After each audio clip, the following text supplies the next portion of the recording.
សូមស្វាគមន៍មកកាន់ Channel Big Collection KA ជំរាបសួរបងប្អូនទាំងអស់គ្នាថ្ងៃនេះចំណែកយ៉ាងខ្ញុំមានឈុតខោអាវកេងគូស្នេហ៍បង្ហាញលោកអ្នក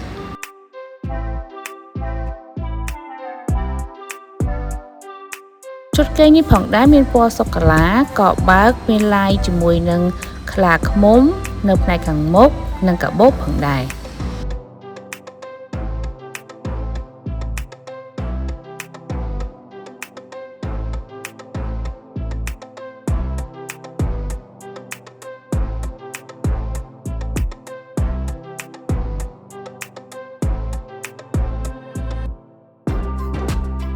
យើងទៅមើលផ្នែកខាងក្រោយវិញម្ដង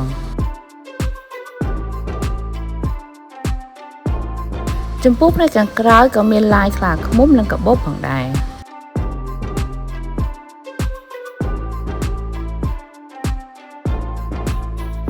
ចំពោះខោជាប្រភេទខោចង្កេះកៅស៊ូ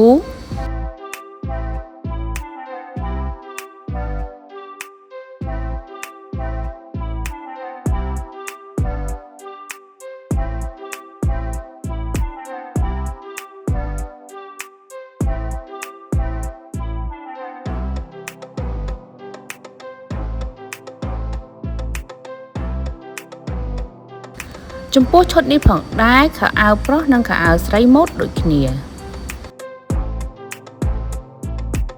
ឈុតកេងនេះមានទំហំពី size M រហូតដល់ 2XL មានឈុតកេងបុរសនិងឈុតកេងនារីគឺម៉ូដដូចគ្នា